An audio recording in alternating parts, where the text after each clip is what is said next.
Hello students, ORM 4 में हम लोग पढ़ रहे हैं एलिमिनेशन रिएक्शंस। एलिमिनेशन रिएक्शन को 4 पार्ट्स में मैंने आपको डिवाइड करके बताया था। 4 पार्ट्स हैं एलिमिनेशन रिएक्शन के जो हम लोगों को पढ़ने हैं डिटेल में। फर्स्ट E2 एलिमिनेशन रिएक्शंस हम लोग पढ़ रहे थे। लास्ट वीडियो लेक्चर में मैंने E2 रिएक्शन से रिलेटेड थ्योरी आप लोगों को बता दी थी, क्या क्या कंडीशंस हैं जिनमें E2 रिएक्शन होती है, कौन सी फेवरेबल कंडीशंस हैं और किन कंडीशंस में रिएक्टिविटी E2 की बढ़ती है, किस तरह के एल्कीन्स को सैडजेफ एंड हॉफमैन एल्कीन कहा जाता है और कुछ एग्जांपल्स भी मैंने इससे रिलेटेड करवा दिए थे। अब उन्हीं एग्जांपल्स को और आगे बढ़ाएंगे। मैंने 8 पॉइंट आप लोगों को बताए थे, एक 9th पॉइंट बताना बचा हुआ था। इसमें 9th पॉइंट डाल लीजिए, इसकी थ्योरी से रिलेटेड पॉइंट है कि E2 elimination reaction stereo specific reaction होती है, स्टीरियो सेलेक्टिव रिएक्शन भी होती है और एंटी एलिमिनेशन रिएक्शन होती है। ये मैं आपको बता चुका हूं, उसका मैकेनिज्म थोड़ा सा बताना चाहता हूं। लिख लीजिए, E2 elimination is stereo selective as well as stereo specific.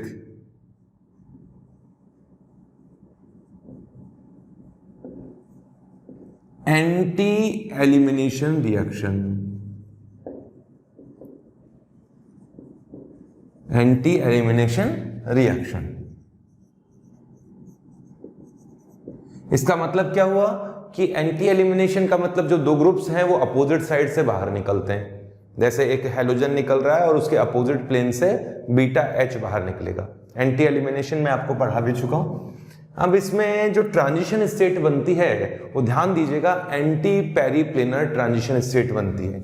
ये जो रिएक्शन होती है via anti periplanar transition state इससे बनती है और ये ट्रांजिशन स्टेट जो होती है वो एंटी कंफर्मेशन, आप लोगों ने पढ़ा होगा, एंटी कंफर्मेशन ट्रांजिशन इससे होती है। एंटी कंफर्मेशन स्टैगर्ड होता है, एंटी कंफर्मेशन स्टैगर्ड कंफर्मेशन होता है। अब ये भी बताऊं, स्टैगर्ड कंफर्मेशन।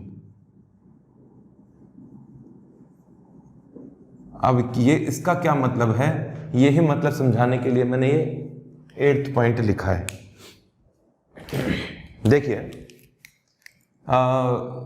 ये कोई ओपन चेन स्ट्रक्चर मैंने बनाई है और थोड़ा सा ये तो मैंने एक्लिप्स बना दी, स्टैगर्ड बनाना पड़ेगा, स्टैगर्ड बनाना पड़ेगा।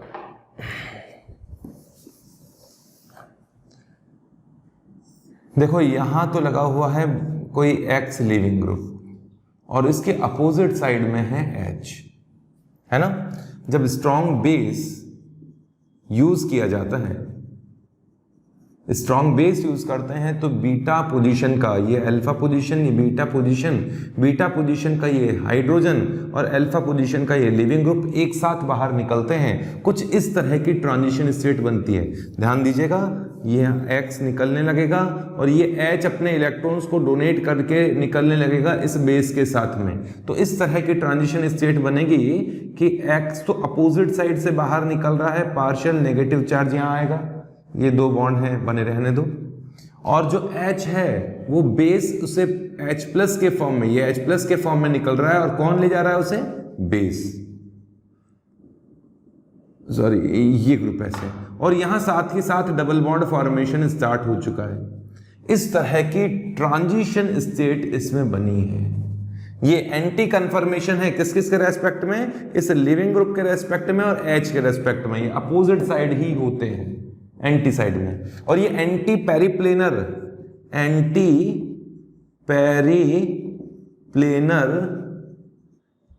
स्टैगर्ड ट्रांजिशन स्टेट बनी।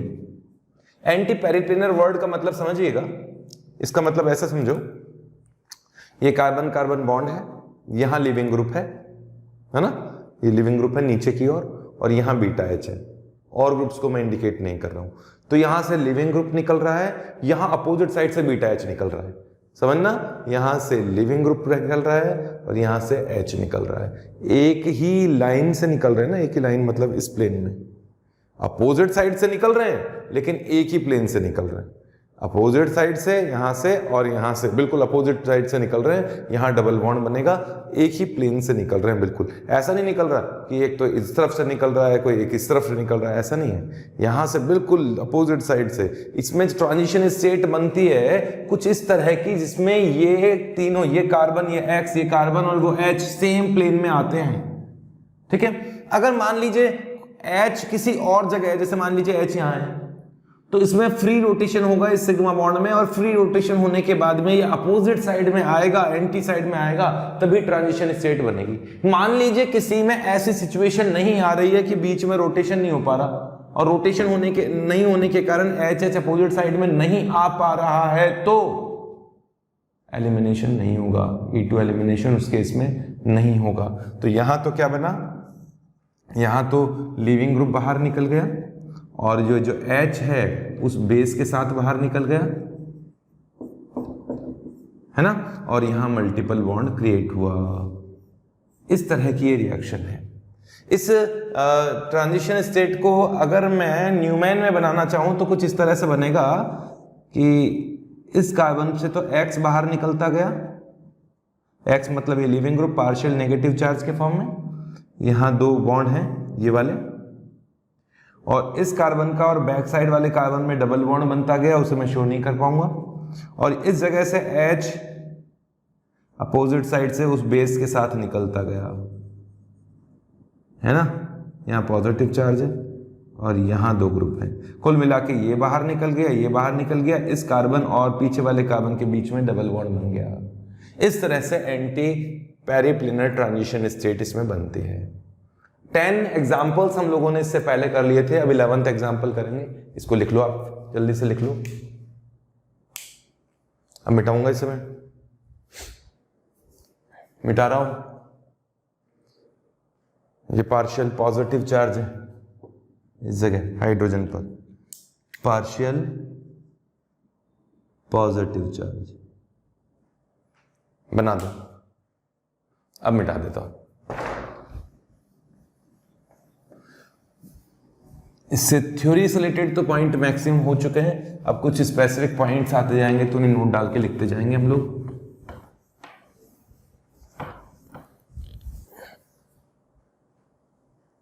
एग्जाम्पल नंबर 11 पे आ जाओ। एग्जाम्पल नंबर 11 में देखो, ध्यान से देखो, यहां Br है। अच्छा पहले एक मिनट, पहले इससे रिलेटेड मैंने आपको एक काइनेटिक आइसोटोपिक इफेक्ट पढ़ाया था, और मैंने ये भी कहा था कि सैडजेफ प्रोडक्ट, सैडजेफ रूल भी होता है, ऐसा कुछ बताया था ना। तो एक मिनट उससे रिलेटेड कुछ पॉइंट लेना था, ध्यान से देखना एक मिनट, कि यहां पर है Br और यहां है H की जगह ड्यूटीरियम। अब आपसे कहा गया कि एल्कोहलिक KOH डाल दिया गया और हीट कर दिया गया। एल्कोहलिक KOH डाल के हीट करोगे तो या तो यहां से H और Br निकले, तो ये वाला प्रोडक्ट बनेगा और यहां दो ड्यूटीरियम रह जाएंगे, या फिर यहां से D और Br निकले तो ये प्रोडक्ट बनेगा और यहां एक ड्यूटीरियम रह जाएगा। सवाल ये है कि मेजर प्रोडक्ट कौन सा होगा, तो एक्सपेरिमेंटल जो होगा वो हो जाएगा, पर मैं बताता हूं ना, ये वाला प्रोडक्ट मेजर होता है। क्यों? क्योंकि सैडजेफ रूल का फॉलो कर रहा है, ये मोर स्टेबल एल्कीन है, ये मोर स्टेबल एल्कीन प्रोडक्ट है, इसलिए मेजर अमाउंट में बनता है। कहने का मतलब ये हुआ कि अगर यहां से H निकालना होता तो इसका मतलब है कि आपने D नहीं निकाला, काइनेटिक आइसोटोपिक इफेक्ट का सम्मान किया, लेकिन आपने अगर इस एल्कीन को मेजर बनाया, इसका मतलब सैडजेफ एल्कीन को इंपॉर्टेंस दे रहे हो, तो यहाँ पे दोनों ही अपोजिट आ गए, मतलब काइनेटिक आइसोटोपिक इफेक्ट को इंपॉर्टेंस दो तो मेजर प्रोडक्ट ये होना चाहिए, और सैडजेफ रूल को इंपॉर्टेंस दो तो मेजर प्रोडक्ट ये होना चाहिए। तो ये वाला प्रोडक्ट मेजर होता है, इसका मतलब सैडजेफ रूल जो है ना, स्टेबिलिटी ऑफ एल्कीन है ना, स्टेबिलिटी ऑफ एल्कीन, मतलब सैडजेफ रूल, वो ज्यादा इंपॉर्टेंट है as compare to kinetic isotopic effect. समझ गए? काइनेटिक आइसोटोपिक इफेक्ट को ज्यादा इंपॉर्टेंस देनी है। ये लीजिए एग्जांपल नंबर 12, यहां है Br और H, यहां है H एंड CH3। इसी 12th एग्जांपल में इसी कंपाउंड का, ये तो एक कंपाउंड का सिस फॉर्म में दिखाई दे रहा है ना, H H सेम साइड है। अब मैं H H को अपोजिट साइड में कर देता हूं। ये एक स्पेसिफिक मैंने आइसोमर बनाया है, इसका एक ट्रांस फॉर्म है। इन दोनों कंपाउंड को सेम कंडीशन में एल्कोहलिक KOH के साथ हीट किया गया। ये लो, मैं इस प्रकार लिख देता हूं, तब भी समझ लेना है तो E2 रिएक्शन ही, सेम कंडीशन में एल्कोक्साइड हाई टेम्परेचर पर वही है E2 रिएक्शन, हीट किया हुआ है, रिएक्शन किया गया, प्रोडक्ट क्या बनेगा वो आइडेंटिफाई करो, बनाओ जल्दी से।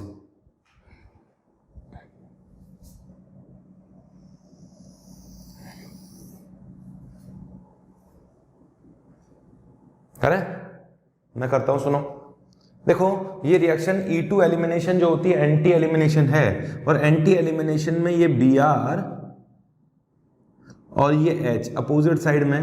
वैसे तो इसके चेयर कन्फर्मेशन में बनाता हूं, भी रुक जाओ, चेयर कन्फर्मेशन में बना के सिखाऊंगा तुम्हें ये कैसे होता है। तो यहां से Br और H अपोजिट साइड में निकल जाएंगे तो डबल बॉन्ड यहां बनेगा, तो HBr का मॉलिक्यूल बाहर निकला ओवरऑल, तो एक तो डबल बॉन्ड बना इस जगह। लेकिन ऐसा भी तो हो सकता है कि इस जगह का ये भाई अल्फा पोजीशन है, ये बीटा पोजीशन है, ये बीटा पोजीशन है, यहां भी तो एक H है, तो ये Br और ये वाला H बाहर निकल जाए तो डबल बॉन्ड यहां बनेगा, तो क्या बनना चाहिए? ये वाला प्रोडक्ट बनेगा। देखा गया ये सैडजेफ प्रोडक्ट मेजर प्रोडक्ट है, सैडजेफ प्रोडक्ट है, ज्यादा स्टेबल एल्कीन है, मेजर होगा। इस केस में इस Br के अपोजिट साइड में यहां तो H है ही नहीं, यहां तो H है इस जगह, तो ये वाला H निकलेगा और इसमें एक ही एलिमिनेशन का प्रोडक्ट बनेगा, डबल बॉन्ड इस जगह बनेगा, इस जगह डबल बॉन्ड बनेगा ही नहीं, ओनली वन प्रोडक्ट। और ऐसा क्यों हुआ? क्योंकि इसकी ज्योमेट्री इस टाइप की है कि अपोजिट साइड में तो H था ही नहीं Br के, इसलिए वो रिएक्शन नहीं हो पाई।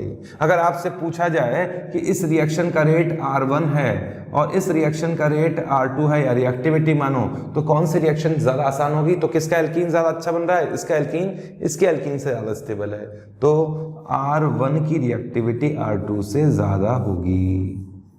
ठीक है, इससे स्टीरियो कंफर्मेशन में बताता हूं, इसका जो साइक्लोहेक्सेन का कंफर्मेशन होता है ना, उसके बेसिस से बताता हूं। समझना, ये वाला कंपाउंड है ना, ये एग्जांपल नंबर 12 का ही है, सिस फॉर्म, और सिस फॉर्म लिया था। मैं बनाता हूं, थोड़ा ढंग से बनाने की कोशिश करूंगा। Br नीचे H ऊपर, ठीक है।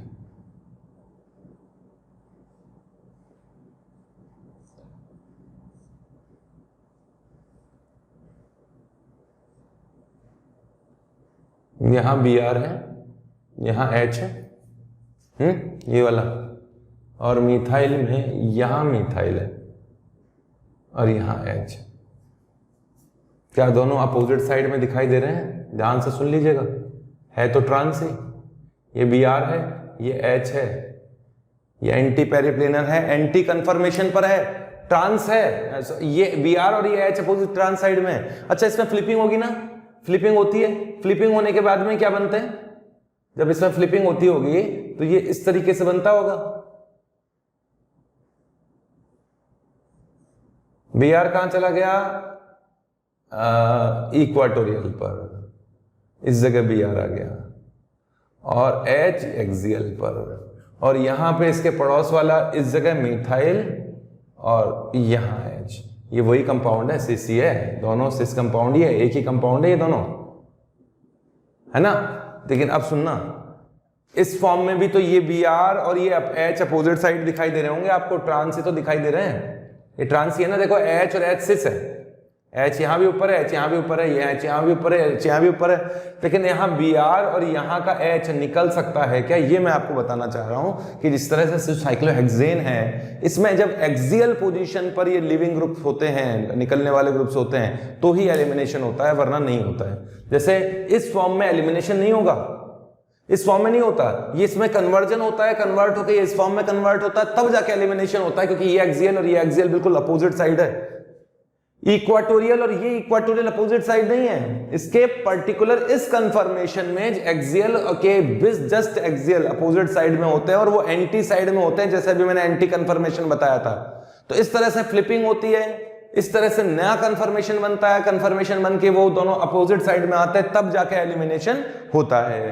तो इस फॉर्म में नहीं होगा, ये इसमें कन्वर्ट होगा, इस फॉर्म में दिया हो तब भी इसमें कन्वर्ट करना है और फिर इसमें एलिमिनेशन होगा और डबल बॉन्ड क्रिएट होगा।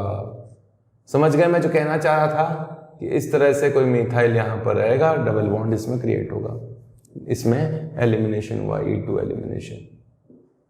क्लियर है? एल्कोहलिक KOH के साथ में ये एग्जांपल नंबर जो 12 था ना, उसका क्लियरिफिकेशन दिया है। एल्कोक्साइड लिया था वहां, तो हीट किया था, ये बनेगा। और लेता हूं एग्जांपल्स, तो मेरे दिमाग में बहुत सारे आ रहे हैं, मैं सारे ले भी नहीं पाऊंगा शायद। देखो सुनो ध्यान से, यहाँ Br है, यहाँ H है, यहाँ ड्यूटीरियम है, यहाँ मिथाइल है। इथॉक्साइड हीट किया, प्रोडक्ट बनाना, जरा बनाओ जल्दी से।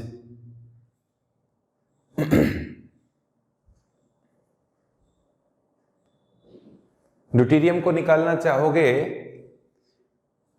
यहां से कि इस अपोजिट साइड वाले H को निकालना चाहोगे, खुद सोचो। मैं तो ड्यूटीरियम को निकालूंगा क्योंकि मुझे सैडजेफ एल्कीन बनाने में ज़्यादा इंटरेस्ट है। मैं हॉफमैन एल्कीन क्यों बनाऊं, जब पॉसिबिलिटी है तो मैं सैडजेफ एल्कीन बनाऊंगा और मेजर प्रोडक्ट बनेगा ये, क्योंकि अभी मैंने बताया था काइनेटिक आइसोटोपिक इफेक्ट से ज़्यादा इंपॉर्टेंट है स्टेबिलिटी ऑफ एल्कीन, तो ये वाला मेजर प्रोडक्ट बनेगा और जो दूसरा है वो माइनर प्रोडक्ट बनता है। यहाँ ड्यूटीरियम है, यहाँ मिथाइल है, ये वाला प्रोडक्ट माइनर प्रोडक्ट बनता है। ठीक है, एग्जाम्पल नंबर 14 लेते हैं।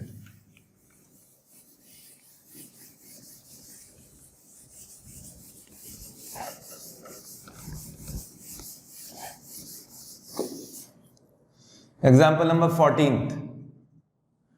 इस एग्जाम्पल में सुनना, ये एंटी एलिमिनेशन है ना, इसमें Br यहाँ है, इस बार मिथाइल यहाँ है, यहाँ H है, यहाँ मिथाइल है, यहाँ मिथाइल है और यहाँ H है।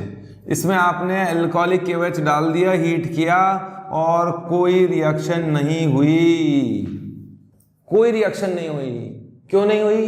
इस Br के अपोजिट साइड में बीटा पोजीशन पर H है क्या? ये है बीटा पोजीशन, ये है बीटा पोजीशन। अपोजिट साइड में मिथाइल है, अपोजिट साइड में मिथाइल है, कोई H ही नहीं है, तो रिएक्शन ही नहीं होगी। कहने का मतलब ये स्टीरियो स्पेसिफिक रिएक्शन, इतनी पक्की स्टीरियो स्पेसिफिक रिएक्शन है कि एंटी साइड में अगर H साइड नहीं मिला ना H आपको, रिएक्शन ही नहीं होगी। होगी तो अपोजिट साइड में होना चाहिए, वरना रिएक्शन होनी ही नहीं चाहिए, तो ये रिएक्शन नहीं होती। अब सवाल ये भी उठता है कि KOH स्ट्रॉन्ग न्यूक्लियोफाइल भी है, तो न्यूक्लियोफाइल की तरह SN2 ही कर लेता। एलिमिनेशन नहीं हो रही तो कोई बात नहीं, न्यूक्लियोफाइल इज्जत तो बनाए रखे रिएक्शन की कि OH माइनस जाए और यहां से जाके रिएक्शन करे, Br को निकाल दे, वो भी नहीं हो पाएगी। क्यों? क्योंकि इसके जिस पास में इतनी ज्यादा क्राउडिंग है कि वो रिएक्शन की पॉसिबिलिटी नहीं बनती, इसलिए ना तो E2 रिएक्शन हुई ना SN2 रिएक्शन हुई। क्लियर है? ये इस स्टीरियो स्पेसिफिक बताई थी ना अभी, इससे रिलेटेड एक पॉइंट बताना चाहता हूं, इससे रिलेटेड एक पॉइंट बताना चाहता हूं, इसको आप ध्यान से सुनिएगा। ये कंपाउंड है ना, इसमें ये टर्शियरी ब्यूटाइल ग्रुप लगा हुआ है, यहाँ H, यहाँ Br है और यहाँ H है और यहाँ मिथाइल है। ये सिस है, सिस है ना। और ऐसा ही इसका इनेंशियोमेरिक फॉर्म बनाऊंगा, दूसरा फॉर्म सिस तो नहीं है। देखो देखिए क्या बनाता हूं, एनेंशियोमेरिक तो नहीं है, डायस्टीरियोमेरिक फॉर्म है, ये वाला कंपाउंड है।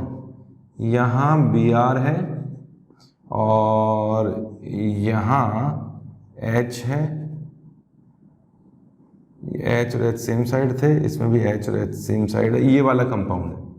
ये दोनों एक दूसरे के ज्योमेट्रिकल आइसोमर है। वैसे कैसे ज्योमेट्रिकल आइसोमर है, ये H ऊपर की तरफ, ये H ऊपर की तरफ, ये दोनों तो सिस हैं। यहाँ भी H नीचे की तरफ, यहाँ H नीचे की तरफ, दोनों सिस हैं। लेकिन Br और इसको देखो आप, यहाँ का H और यहाँ के H को देखो, ये H और ये H सिस है, लेकिन ये H और ये H ट्रांस है ना, एक दूसरे के ज्योमेट्रिकल आइसोमर है।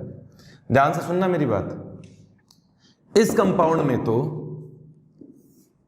एलिमिनेशन बहुत आसान होता है, इस कंपाउंड में तो एलिमिनेशन बहुत आसान होता है, लेकिन इस कंपाउंड में है तो ये भी सिस इन दोनों के रेस्पेक्ट में, इस Br के अपोजिट साइड में ही है H, ये दोनों एक दूसरे के रेस्पेक्ट में ट्रांस ही हैं। ये Br और ये H अपोजिट साइड में, ये दोनों एक दूसरे के रेस्पेक्ट में ट्रांस है, तो रिएक्शन तो यहां भी होनी चाहिए, यहां भी होनी चाहिए। लेकिन अभी मैंने कुछ देर पहले बताया था कि इसमें ये अपोजिट साइड में एक्सियल पोजीशन पर है, तो इजीली इसमें अल्कोहलिक KOH डालने पर एलिमिनेशन हो जाता है। अपोजिट साइड में बिल्कुल पेरिप्लेनर होता है ये, इस कारण से इसमें तो इजीली एलिमिनेशन हो जाता है। यहां डबल बॉन्ड बनेगा और यहां मिथाइल रह जाएगा, है ना। फिर इसमें ऐसा क्या हो गया, इस फॉर्म में क्यों नहीं हो पाया, क्योंकि ये देखने में ट्रांस साइड में जरूर दिखा रहे दे रहे हैं, लेकिन ये बिल्कुल एक्सियल पोजीशन पे जाएंगे तभी एंटी साइड में बन पाएंगे और तभी इनमें एलिमिनेशन होगा, तभी इनमें एलिमिनेशन होगा। अच्छा, तो ऐसा भी तो हो सकता है कि इसमें फ्लिपिंग करवा दो, इसमें फ्लिपिंग करवा दो। फ्लिपिंग करने से क्या होगा, फ्लिपिंग करने से ये वाला और ये वाला अभी इक्वाटोरियल पे, ये भी इक्वाटोरियल पर, दोनों इक्वाटोरियल पर है। फिर उसके बाद में फ्लिपिंग होगी तो ये एक्सियल पे चले जाएंगे, तो रिएक्शन हो जानी चाहिए, लेकिन बड़ी मुश्किल है क्योंकि ये इतना बड़ा ग्रुप है ना, ये इतना बड़ा ग्रुप है, फ्लिपिंग होने के बाद एक्सियल पोजीशन पे रहना नहीं चाहेगा। रिएक्शन मत करो, मैं तो नहीं जाऊं एक्सियल पोजीशन पर, वो वाली केस है। तो इसमें बड़ा ही मुश्किल से फ्लिपिंग होती है, बड़ी ही मुश्किल से फ्लिपिंग, बहुत मुश्किल है। ये लो यार, कराने की कोशिश करता हूँ, फ्लिपिंग कराता हूँ इसमें फ्लिपिंग कराता हूँ।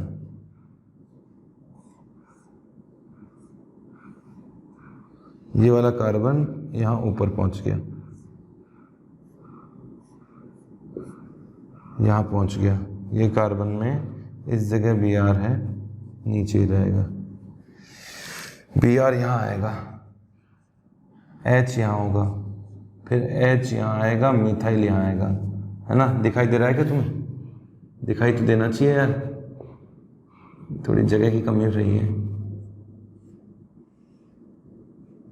यहाँ Br है और यहाँ H है, ये Br और H अब एक्सियल पर है, अब एलिमिनेशन कर लो। लेकिन अब कितनी डिफिकल्ट कंडीशन है, ये कम स्टेबल है, ये बहुत ज्यादा स्टेबल था, तो अब इसमें एलिमिनेशन जो होगा थोड़ा बहुत होगा, ऐसी बात नहीं है। और इसका प्रोडक्ट जो बनना चाहिए वो कुछ ऐसा बनना चाहिए, साइक्लोहेक्सेन बना दूं कुछ इस तरह का कि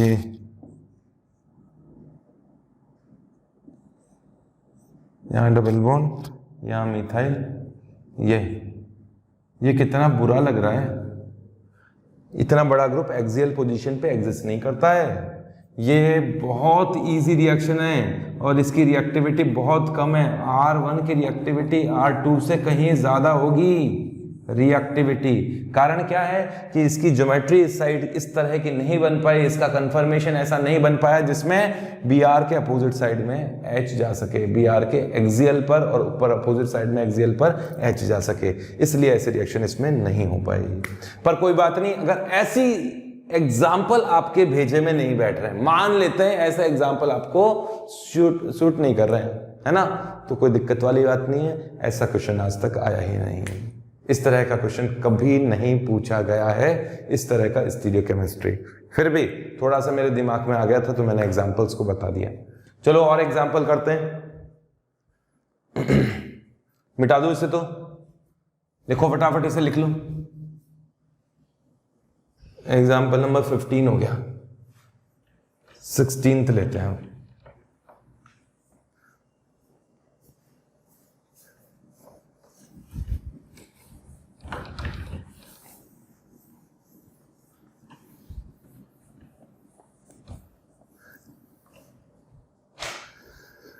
एग्जाम्पल नंबर 16।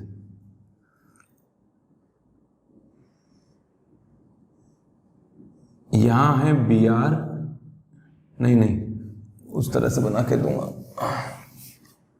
ये कंपाउंड है, यहां H है, यहां Br है, यहां मिथाइल है, यहां H है, यहां मिथाइल है, यहां H नहीं, H नहीं लेना, यहां इथाइल है।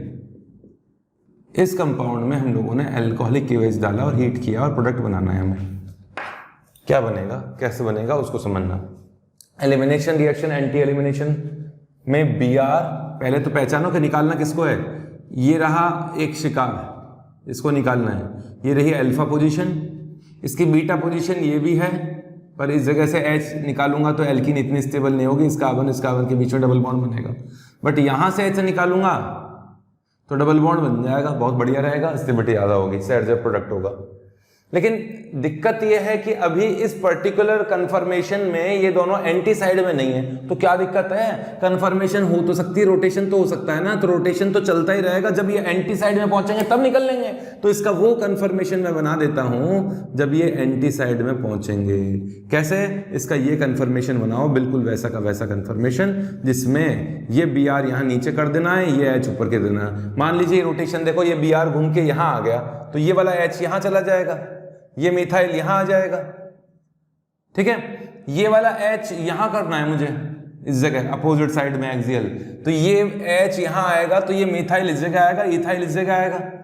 रोटेशन बिल्कुल वैसा ही है, ये दोनों कंपाउंड सेम ही है, मतलब एक ही कंपाउंड के डिफरेंट कन्फर्मेशन है। अब यहां से Br और H निकल जाएंगे, Br यहां से निकलता जाएगा, डबल बॉन्ड बनता जाएगा, H बेस उसे निकाल ले जाएगा, डबल बॉन्ड ऐसे कैसे बन जाएगा भाई, डबल बॉन्ड ऐसे कैसे बन जाएगा ट्रांजिशन स्टेट में। ये देखो ये गया Br माइनस के फॉर्म में, ये गया H पार्शियल प्लस के फॉर्म में, और यहां इथाइल है, इथाइल, और यहां मिथाइल, यहां H, यहां मिथाइल, और यहां मल्टीपल बॉन्ड कैरेक्टर। इस तरह की ट्रांजिशन स्टेट बनी, और इस ट्रांजिशन स्टेट में से जब ये दोनों गायब हो गए तो डबल बॉन्ड बने, तो इसमें मिथाइल मिथाइल अपोजिट साइड में आए, मिथाइल मिथाइल अपोजिट साइड में आए।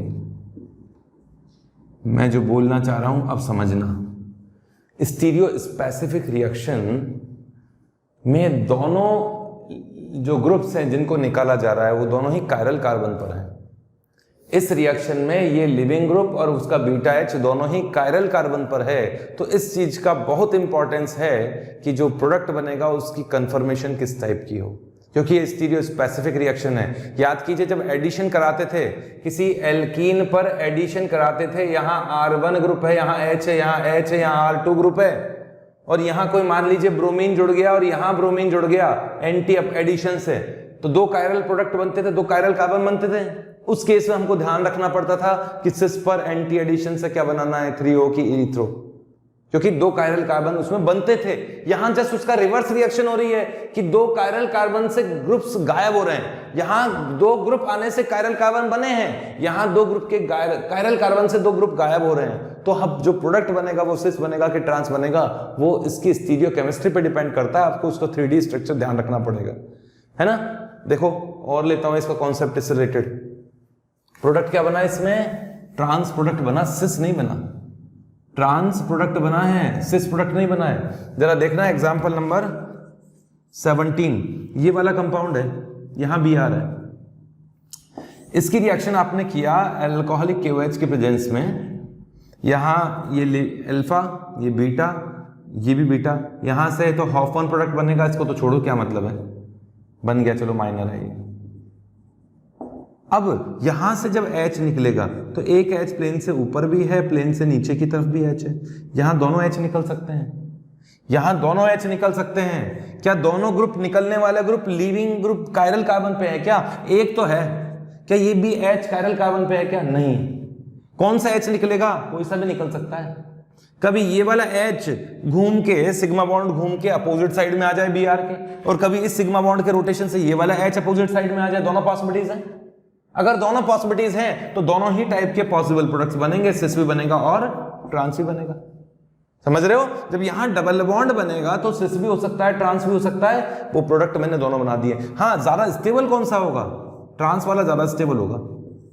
ट्रांस वाला सिस से ज्यादा स्टेबल होगा। जब ट्रांस वाले की ट्रांजिशन स्टेट बनेगी तो सिस वाले की ट्रांजिशन स्टेट से ज्यादा स्टेबल होगी। वापस बोलता हूं, जब ट्रांस प्रोडक्ट बन रहा था तो उस ट्रांजिशन स्टेट की स्टेबिलिटी ज्यादा थी, क्योंकि मिथाइल मिथाइल अपोजिट साइड में थे, रिपल्शन कम था, और इसमें सेम साइड होने के कारण रिपल्शन ज्यादा होगा। इस कारण से ट्रांसफॉर्म ज्यादा स्टेबल बनेगा, ज्यादा अमाउंट में बनेगा। तो सबसे ज्यादा अमाउंट में कौन बनेगा इसमें? ट्रांस। फिर बनेगा सिस, ज्यादा स्टेबल है, ये दोनों के दोनों साइड से प्रोडक्ट है। ये हाफ वन प्रोडक्ट है जो कि सबसे कम अमाउंट में बनेगा।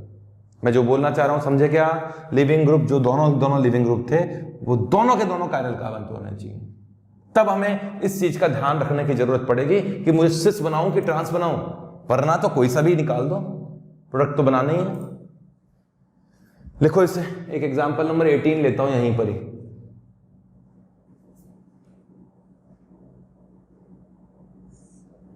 यहां Br है, यहां H है, यहां मिथाइल है, यहां मिथाइल है, यहां H है, और यहां क्या रखें? कुछ रख देते हैं, CD3 कर देते हैं। चलो कुछ तो करना ही है ना, ये कर देते हैं। इसमें अल्कोहलिक केवेज डाल दिए। ये फिशर फॉर्म है ना, वो तो सॉहर्स थी। एक तरीका ये है, या तो इसे सॉहर्स में कन्वर्ट करो, फिर एलिमिनेशन करके इसका प्रोडक्ट बनाओ। सिस बनेगा कि ट्रांस बनेगा? देखो ये हाफ वन तो मैं बना नहीं रहा हूं, यहां से Br और यहां से H निकलेगा तो डबल बॉन्ड यहां भी बनेगा, उसको तो मैं बना नहीं रहा हूं, और बनाओगे तो माइनर प्रोडक्ट है, उसको बनाना नहीं है मुझे। तो ये अल्फा ग्रुप है, ये बीटा ग्रुप है, और बीटा पे ये H है और ये Br है ना? इन दोनों को निकालना है। अब ऐसा मत बोलना सर सेम साइड दिखाई दे रहे हैं, निकलेंगे ही नहीं। अरे बीच में सिग्मा बॉन्ड है यार, रोटेशन हो सकता है। अभी थोड़ी सी देर पहले रिंग में जब Br और H अपोजिट साइड में नहीं थे तो रिएक्शन करने से मना कर दिया था हम लोगों ने, एक एग्जाम्पल में, याद नहीं है कौन सा एग्जाम्पल था। Br और H अपोजिट साइड में नहीं थे तो मैंने कहा था रिएक्शन नहीं होगी। वहां सिग्मा बॉन्ड रोटेट नहीं हो सकता था भाई, रिंग थी वो। यहां तो रोटेट हो सकता है। और ये वैसे भी फिशर फॉर्म है, फिशर फॉर्म में थोड़ा 3D थोड़ा ना दिखाई दे रहा तुम्हें, एग्जैक्ट दिखाई दे रहा हो तो बहुत अच्छी बात है। तो एक तरीका तो ये है कि या तो इसको सॉहर्स में कन्वर्ट करो और Br को और H को अपोजिट साइड में ले जाओ, फिर निकालो तो प्रोडक्ट बन जाएगा। या फिर मेरा तरीका, पुराना तरीका यूज करो। देखो ध्यान से, निकलने वाले ग्रुप सेम साइड है ना, इसे क्या बोलते हैं? इरीथ्रो, है ना? याद करो, सिस पर एंटी एडिशन से 3O बनता था। CAT कैट याद करवाया था मैंने तुम्हें स्टीरियो स्पेसिफिक रिएक्शन के लिए। ये वाला तरीका मैंने आपको फिशर पे ही अप्लाई करने की बात कही थी, तो वही फिशर ही है। वहां प्रोडक्ट फिशर था, एडिशन में प्रोडक्ट फिशर था, यहां रिएक्टेंट। तो जब इस तरफ बढ़ते हो, सिस पर एंटी एडिशन करते हैं तो 3O बनता है। तो आज तो हमें एलिमिनेशन करना है, तो 3O पर एंटी एलिमिनेशन करोगे तो सिस बनेगा। तो ये 3O है कि इरीथ्रो है? निकलने वाले ग्रुप कहां हैं? अरे निकलने वाले ग्रुप कहां हैं? सेम साइड, तो उसको इरीथ्रो बोलो आप। यार स्टूडेंट्स को कंफ्यूजन भयंकर होता होगा इस जगह। कंफ्यूजन मुझे भी, मतलब मुझे तो नहीं होता, लेकिन मैं कई बातें ऐसे बोल देता हूं कि स्टूडेंट्स को यहां कंफ्यूजन जरूर होता होगा। तो मेरा मन ये कह रहा है कि तुम्हें समझा देना चाहिए। ध्यान से सुनो, एक मिनट, भूल जाओ अभी एलिमिनेशन, और इसको देख के बताओ ये 3O है कि इरीथ्रो है। तो ये है 3O कंपाउंड। 3O कैसे है? वर्टिकल लाइन पे सेम ग्रुप है और सेम ग्रुप अपोजिट साइड में होते हैं तो उसे 3O कहते हैं। क्या कहते हैं? 3O। इरीथ्रो नहीं कहते। ठीक है, अब आ जाओ एलिमिनेशन पे। मैं बोल रहा हूं, अब मैं जो बोल रहा हूं उसको सुनना। ये जुगाड़ है ना, जुगाड़, ये CAT कैट और ट्रांस का एंटी एलिमिनेशन से इरीथ्रो बनता है, ये क्वेश्चन करने के जुगाड़ थे, केवल क्वेश्चन करने की ट्रिक्स बिठानी थी। और अब वो ट्रिक की बात करता हूं। जब ये दोनों ग्रुप तुम्हें सेम साइड में दिखाई दे तो उसे इरीथ्रो मानना। निकलने वाले दोनों ग्रुप सेम साइड में दिखाई दे, इरीथ्रो मानना। हम एडिशन करते थे, स्टीरियो स्पेसिफिक एडिशन, तो जुड़ने वाले ग्रुप सेम साइड में दिखाई देते थे तो इरीथ्रो बोलते थे। जुड़ने वाले दोनों ग्रुप अपोजिट साइड में होते थे तो हम लोग उसे 3O बोलते थे। आज उसका रिवर्स कर रहे हैं। निकलने वाले ग्रुप कहाँ हैं? सेम साइड में। निकलने वाले ग्रुप सेम साइड है तो इसे 3O बोलेंगे, सॉरी इरीथ्रो बोलेंगे। तो इरीथ्रो का ये वाला फॉर्मूला लगेगा इसमें, TAE। इरीथ्रो का एंटी एलिमिनेशन होगा तो ट्रांस बनेगा। इरीथ्रो का मतलब निकलने वाले ग्रुप सेम साइड से निकल रहे हैं, एंटी एलिमिनेशन ही होता ही है, E2 एलिमिनेशन है, तो ट्रांस बनेगा। और ट्रांस का मतलब क्या है, वर्टिकल लाइन पे जो भी ग्रुप तुम्हें दिखाई दे रहे हैं उन्हें ट्रांस साइड में जमा दो। ये वर्टिकल पे मिथाइल है और ये मिथाइल है, उन्हें ट्रांस साइड में जमा दो। और बचा हुआ ग्रुप कौन है, H है तो यहां लगा दो, CD3 है तो यहां लगा दो, ये कंपाउंड बनेगा। ठीक है, अब तुम्हारा दिमाग शायद अभी इस समय गर्मा जाएगा, है ना, इंजन पे बहुत ज़्यादा प्रेशर डालते हैं तो वो गर्मा जाता है, बहुत लोड हो जाता है, तो हो सकता है कभी कभी स्टूडेंट्स के साथ ऐसा हो। फिर पानी के थोड़े छींटे देना, लंबे लंबे सांस भरना और वापस से एक बार वापस समझने की कोशिश करना। तो लो, इसको बाद में और समझाता हूँ, इतना ज़्यादा डेप्थ में नहीं जाएंगे, बिल्कुल अब सिंपल तरीके से समझने की कोशिश करेंगे। ये लीजिए, आपको सिंपल तरीका पसंद है तो इसका 100 हर्ट्ज बना लो, टाइम ज़रूर ज़्यादा लगेगा, 100 हर्ट्ज बना लो। क्या होगा, देखो 100 हर्ट्ज बना रहा हूँ मैं, 100 हर्ट्ज याद करो, फिशर से जब 100 हर्ट्ज बनाते हैं तो इस कायरल कार्बन का सीक्वेंस वैसा ही रहता है और इस कायरल कार्बन का सीक्वेंस उल्टा रखना होता है हमें। ठीक है, तो मैंने H को यहाँ रखना है और Br को यहाँ रखूँगा अपोजिट साइड में, तो H मिथाइल और CD3 एंटी क्लॉकवाइज है, H मिथाइल एंड CD3। ठीक है, यहाँ Br से स्टार्ट करता हूँ, Br मुझे यहीं रखना है। Br मिथाइल और H एंटी क्लॉकवाइज दिखाई दे रहे हैं, पर मैं यहाँ क्लॉकवाइज रखूँगा तब जाके आइडेंटिकल बनेगा, Br मिथाइल और H। ठीक है, यहाँ से H निकलेगा, यहाँ से Br निकलेगा और यहाँ बन जाएगा डबल बॉन्ड। जब यहाँ डबल बॉन्ड बन जाएगा तो ये मिथाइल और ये मिथाइल अपोजिट साइड में आएंगे, CD3 और H अपोजिट साइड में आएंगे, यही वाला कंपाउंड बनेगा। सिंपल तरीका है। और लेता हूँ एग्जाम्पल्स, करो इसको, करो जल्दी से। Example number 19।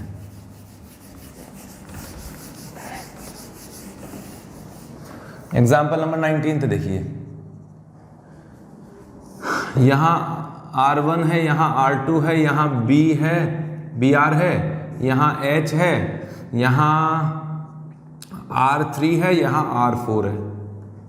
ठीक है, एल्कोहलिक KOH डाल दिया और हीट कर दिया, Br निकलेगा, H निकलेगा और उससे डायरेक्ट तुम बनाओगे, डायरेक्ट बनाओ कि ट्रांस बनेगा। ट्रांस मतलब R1 R3 ये किस साइड में रहेंगे, ट्रांस कैसे प्रोडक्ट बनाओगे, बनेगा तो एक ही। बना के दिखाओ, जल्दी से दिखाओ, नहीं अपने आप को दिखाओ और फिर मैं जो आंसर दूंगा उसे चेक करना यही आंसर आ रहा है कि तुम्हारा। हिंट मैं दे देता हूँ, ये मुझे अपोजिट साइड में दिखाई दे रहे हैं, मतलब त्रियो का एंटी एलिमिनेशन करेंगे तो सिस बनेगा, तो CAT, थ्रियो का एंटी एलिमिनेशन से सिस बनेगा, सिस का एंटी एडिशन से थ्रियो बनेगा, है ना। ये थ्रियो होता है, ये एंटी होता है और इस साइड में चलेंगे अपोजिट साइड में एलिमिनेशन के लिए। कॉन्सेप्ट जुगाड़ ये है। अब मैं कर देता हूँ, तुमने तो पॉज कर लिया होगा वीडियो। देखो, पॉज करके क्वेश्चन करने से फ़ायदा होगा, तुम्हारा टाइम ज़रूर लग जाएगा, लेकिन जब वो आंसर तुम्हारा सही होगा ना, सही होगा और तुम्हारा टीचर ने भी बनाया हाँ ये आंसर है, तो बहुत कॉन्फिडेंस बढ़ेगा। कॉन्फिडेंस बढ़ने से आप लोगों को सब्जेक्ट के प्रति जो होती है वो इंटरेस्ट डेवलप होता है। गलत भी हो जाएगा ना तो आपको अपनी मिस्टेक पकड़ में आ जाएगी, आपको अपनी मिस्टेक पकड़ में आ जाएगी, अरे यार मैं ये करा था कि मैंने ये, और तुम कुछ भी नहीं करोगे और देख देख के लिख लोगे तो कोई फ़ायदा नहीं होने वाला। थ्योरी तो तुम्हें बताई दी थी, तो वो तो थ्योरी तो दिमाग में बैठ गई, लॉजिक ही तो अप्लाई करने थे, वो नहीं आई तुम्हारे, तो फिर क्वेश्चंस में अटकोगे। ठीक है, गलत होने से भी फायदा होगा क्योंकि वो फिर वो नेक्स्ट क्वेश्चन में गलती होने के चांसेस कम होने लगेंगे। Br और ये थ्रियो हैं, एंटी एलिमिनेशन से सिस बनेगा। सिस का मतलब है जो वर्टिकल लाइन पर है उनको सेम साइड जमाना है, तो डबल बॉन्ड तो बनना है, और वर्टिकल लाइन पर है R2 और सिस मतलब वर्टिकल लाइन वालों को सेम साइड जमाना है। बचेगा R1, बचेगा R3, चाहे इसको 100 हर्ट्ज बना के करके दिखा दो, आंसर यही आएगा। क्लियर है? और लेते हैं, ज़्यादा तो लेना अच्छी बात नहीं है, लेकिन अब तुम घर से बैठ के करना है इसको। BrHD मिथाइल, यहाँ मिथाइल, यहाँ H, इसमें मेजर प्रोडक्ट बनाना है अल्कोहलिक KOH के साथ हीट करने पर मेजर प्रोडक्ट कौन सा होगा।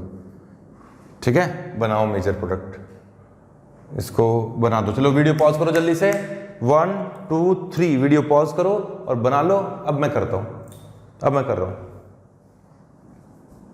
Br और H निकालूंगा, D को निकालूंगा, दोनों सेम साइड दिखाई दे रहे हैं, निकलने वाले ग्रुप सेम साइड हैं तो इरीथ्रो हैं, तो ट्रांस का एंटी एलिमिनेशन से एंटी एडिशन से इरीथ्रो बनता है और इरीथ्रो का एंटी एलिमिनेशन से ट्रांस बनता है। ट्रांस का मतलब वर्टिकल लाइन पे जो ग्रुप हैं वो मुझे ट्रांस साइड में रखने हैं। वर्टिकल लाइन पर है H, वर्टिकल लाइन पर है मिथाइल और यहाँ है मिथाइल बचा हुआ, तो यहाँ मिथाइल कर दिया, यहाँ D कर दिया, ये कंपाउंड तो सिस बन गया, कंपाउंड तो सिस बन गया, ये तो ट्रांस था। अरे भाई वो वर्टिकल लाइन पे जो ग्रुप थे ना वो ट्रांस बनेंगे। कभी इस ऑप्शन, इस ट्रांस को देख के चारों ऑप्शन में से ट्रांस मत टिक कर देना, ये तो क्वेश्चन करने का जुगाड़ है। तरीका क्या है, मैंने कहा वर्टिकल लाइन वालों को ट्रांस साइड में बिठाना है और फिर देखना है सिस बनाए कि ट्रांस बनाए। क्लियर है, कंफ्यूजन किसी भी तरह से किया जा सकता है, आपको हर तरीके से क्वेश्चन करना आना चाहिए। तो ये तो थे कुछ बेसिक एग्जांपल्स, कुछ और एडवांस एग्जांपल लेंगे। मिटा रहा हूं इसे मैं, आप लिखो जल्दी से इसे।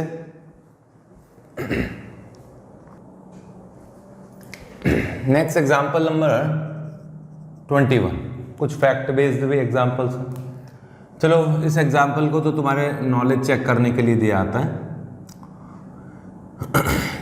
जो मैं रिएक्शन दे रहा हूं उनके सारे प्रोडक्ट बताना, मेजर और माइनर, है ना।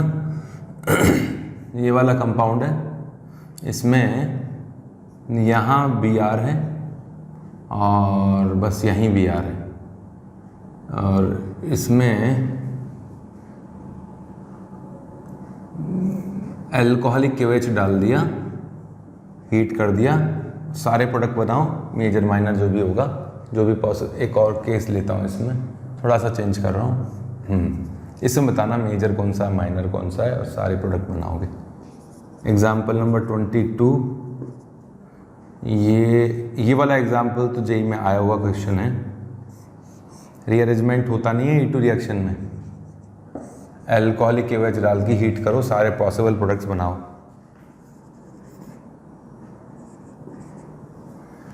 ठीक है,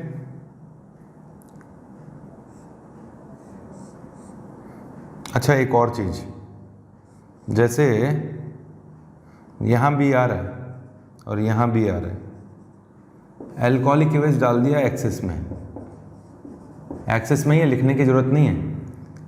इसका जो मेजर प्रोडक्ट होगा, मतलब जो क्या पॉसिबिलिटीज है, एक्सिस में डाला हुआ है, क्या पॉसिबिलिटी है वो बताना।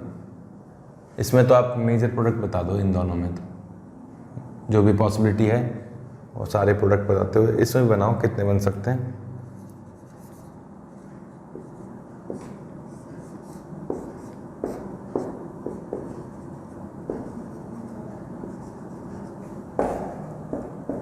बनाओ।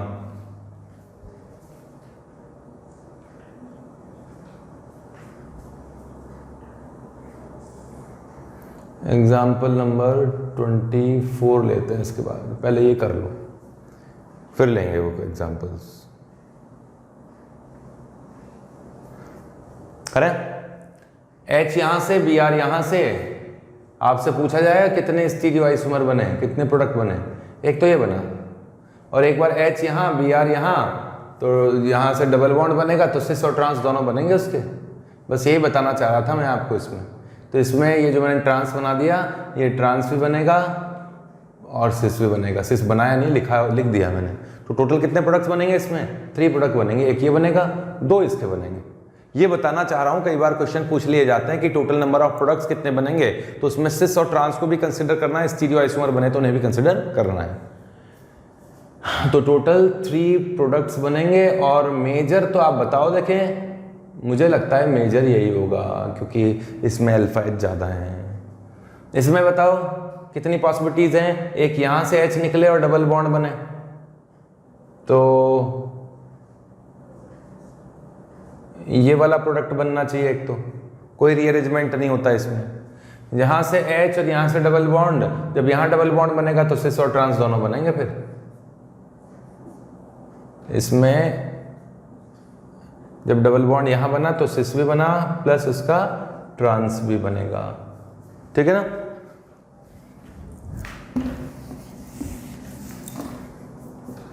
जब यहां डबल बॉन्ड बनेगा H और Br यहां से निकलेगा तो यहां डबल बॉन्ड बनेगा, तो यहां भी ये सिस और ट्रांस दोनों हो सकता है। तो कितने प्रोडक्ट बने टोटल? 5 प्रोडक्ट्स बने हैं। ये जेई में आया हुआ क्वेश्चन है, एक बार पूछा था एलिमिनेटिंग प्रोडक्ट्स कितने होंगे। हाँ, इसमें देखिए मैं कह रहा हूं कि अल्कोहलिक KOH डाल दो, एक्सेस में डाल दो, तो ऐसा नहीं है एक ही HBr निकलता है, 2 HBr भी निकल सकते हैं, यहां से H और यहां से Br।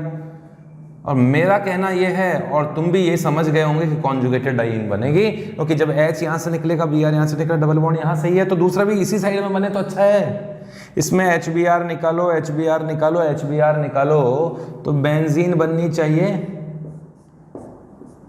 स्टेबल प्रोडक्ट्स बना दी, ठीक है, कोई मुश्किल नहीं है। देखो इसे मिटाता हूं मैं, वीडियो पॉज कर लो,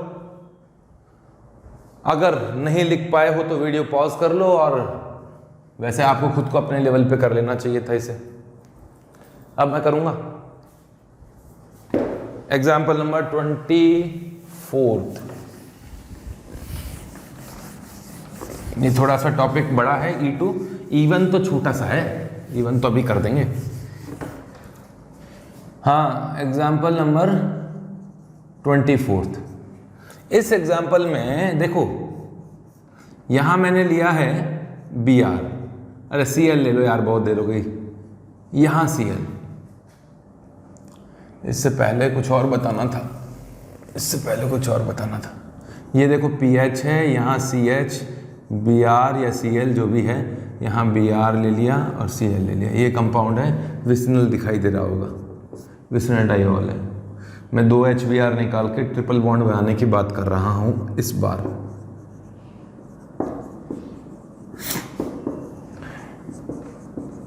ये है जेमिनल,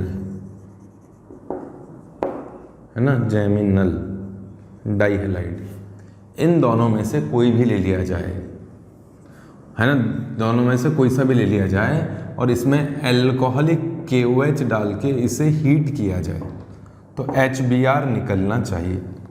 अगर H यहाँ से निकले, Br यहाँ से निकले, फिर H यहाँ से निकले, Br यहाँ से निकले, तो 2 HBr निकलने के कारण ट्रिपल बॉन्ड बनना चाहिए।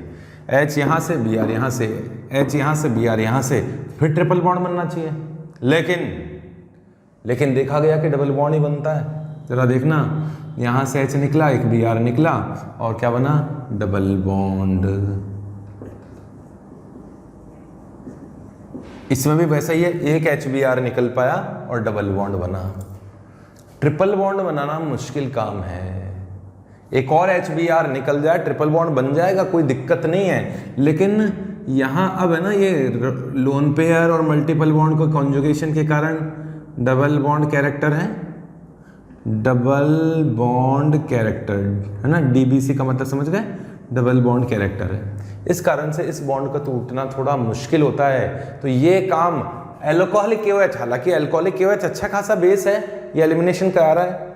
एक्वस KOH तो नहीं करा पाता ना एलिमिनेशन, एक्वस KOH तो SN2 करवाता है, लेकिन ये अल्कोहलिक KOH के बस की बात भी नहीं होती है। अगर आपको ये दोनों एक और HBr निकालना है तो इसमें अल्कोहलिक KOH डालना पड़ेगा। अल्कोहलिक KOH की जगह NaNH2 डालना पड़ेगा, NaNH2 एक्सिस में हाई टेम्परेचर पे। NaNH2 और स्ट्रॉन्ग बेस है जो कि एक और HBr को निकाल सकता है, यहां से एक और HBr को निकालेगा। कहने का मतलब एक HBr निकाला, फिर दूसरे HBr को भी निकालकर यहां ट्रिपल बॉन्ड क्रिएट कर सकता है, इतनी ताकत है इसमें। अगर इसमें भी आप NaNH2 डाल के हीट कर दोगे तो एक और HBr निकल के ट्रिपल एल्काइन बन जाएगा। तो मैंने ये समझा दिया कि इसमें एल्काइन बन सकता है। समझ गए? एग्जाम्पल नंबर 25 सुनना। अब यहां BrCl लगा दिया, चलो Cl लगा दिया, यहां अल्कोहलिक KOH डाला, ट्रिपल बॉन्ड तो बन नहीं सकता, डबल बॉन्ड बनेगा, है ना। ट्रिपल बॉन्ड नहीं बन सकता, डबल बॉन्ड बनेगा, क्योंकि ये डबल बॉन्ड ही बना पाता है। अभी बताया था NaNH2 ट्रिपल बॉन्ड बना लेता है। पहला सवाल ये है कि H कौन सा निकलेगा। भाई ये तो चीज़ क्लियर हो गई कि HCl ही निकलेगा, डबल बॉन्ड ही बनेगा। H ये निकल जाए और Cl ये निकल जाए तो डबल बॉन्ड ये बने, H ये निकल जाए Cl ये निकल जाए डबल बॉन्ड ये बने। कहने का मतलब एक Cl बचेगा, वो यहाँ बचेगा कि यहाँ बचेगा। सुनना जरा, ये तो माइनस के फॉर्म में निकलता है ना Cl तो, और H निकलता है प्लस के फॉर्म में। यहाँ का H प्लस निकलना ज़्यादा आसान है। कैसे देखना समझना, H प्लस मतलब एसिड की तरह निकल रहा है ऐसा मान लो, तो प्राइमरी एनायन ज़्यादा स्टेबल होता है कि सेकेंडरी एनायन या tertiary anion? Obviously anion primary ज़्यादा स्टेबल होते हैं, कैटायन टर्शरी ज़्यादा स्टेबल होते हैं। तो यहाँ प्राइमरी पोजीशन का एनायन बनेगा H प्लस के फॉर्म में निकलने के बाद में, है ना। मैं ये पूछना चाह रहा हूँ, ये बताना चाह रहा हूँ कि ये H ज़्यादा एसिडिक है। प्राइमरी पोजीशन का H जो होता है वो ज़्यादा एसिडिक होता है सेकेंडरी पोजीशन के H के। H प्लस निकालने की बात करें तो ये H प्लस पहले निकल सकता है, ये H प्लस बाद में निकल सकता है। हालांकि ये बहुत कोई एसिडिक नहीं है, एल्केन के H एसिडिक नहीं होते, फिर भी निकल तो H प्लस और माइनस के फॉर्म में निकल रहा है ना।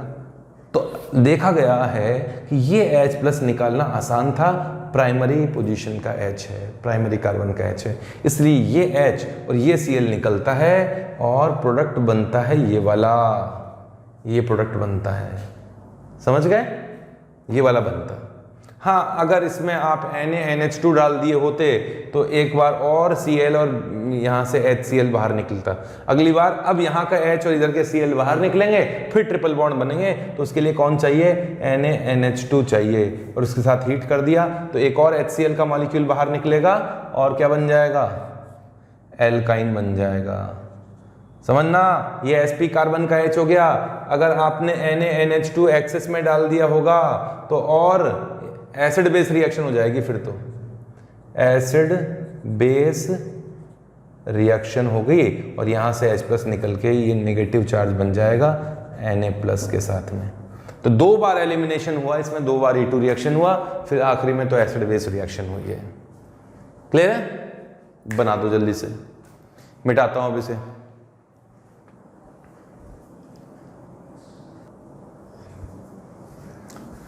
नोट डाल के लिखिए। अब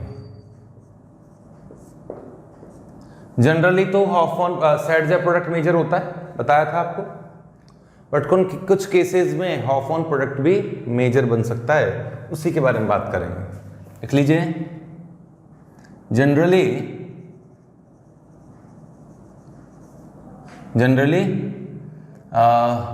in E2 reaction, E2 elimination, Sadja product form as major amount.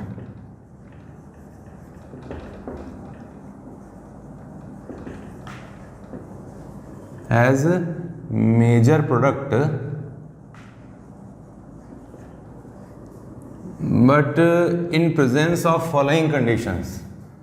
But in presence of following conditions,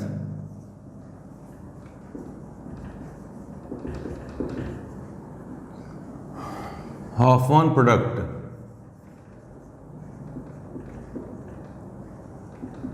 will form, it can be formed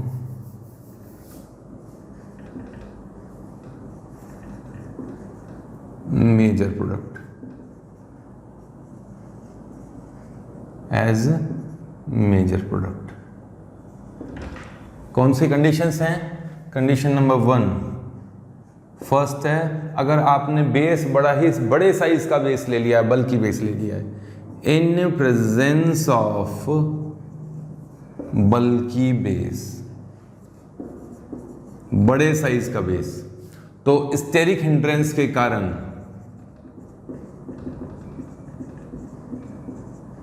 steric hindrance produce करता है, वो बताऊंगा अभी। बड़े साइज का बेस ले लिया, लाइक टर्शरी ब्यूटॉक्साइड ले ले, कोई टर्शरी वाला ऐसा कोई बेस ले ले, या कोई टर्शरी अमीन टाइप का बेस ले ले हाई टेम्परेचर पर। कोई बड़े साइज के बेस हो ना, तो वो क्या करते हैं, वो हॉफमैन प्रोडक्ट बनाते हैं। कैसे बनाते हैं अभी एग्जांपल लूंगा जब बताएंगे। ए पॉइंट तो ये था कि हाँ ऐसा होता है ना। दूसरा कंडीशन देखो क्या है, अगर लिविंग ग्रुप ये हो जो मैं बता रहा हूँ तब भी होता है। in presence of strong electron withdrawing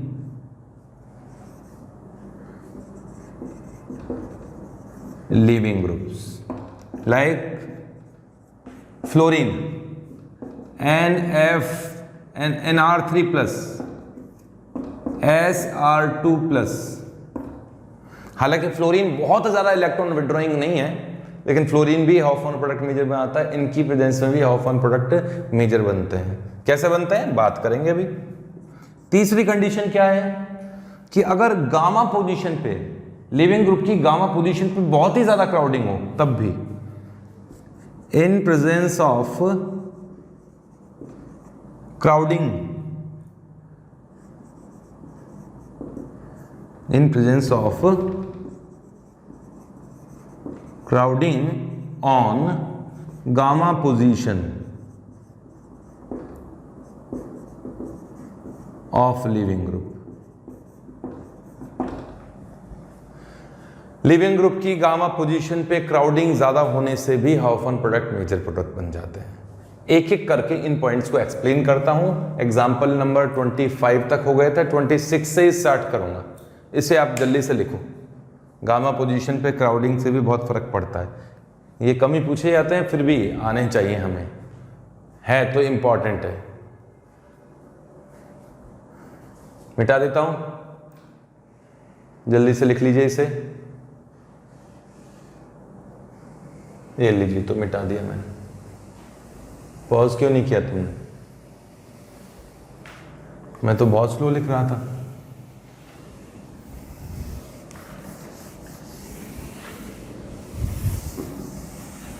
example number 26 से स्टार्ट करता हूं। मैंने कहा था जब क्राउडिंग बहुत ज्यादा, मतलब बड़े साइज का बेस हो। सुनना जरा, यहां क्लोरीन है,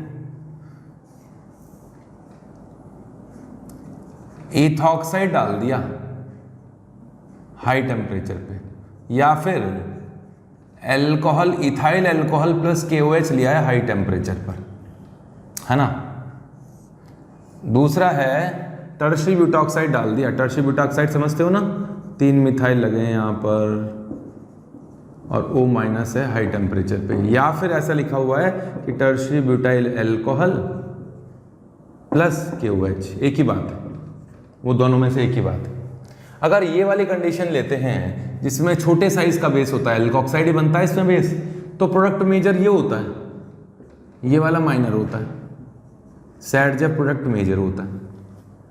लेकिन अगर ये वाला बेस लेते हैं तो सैडजेफ माइनर होता है, हाफ-1 मेजर होता है, ये मेजर होता है, और ये वाला जो सैडजेफ प्रोडक्ट है ना, ये माइनर होता है।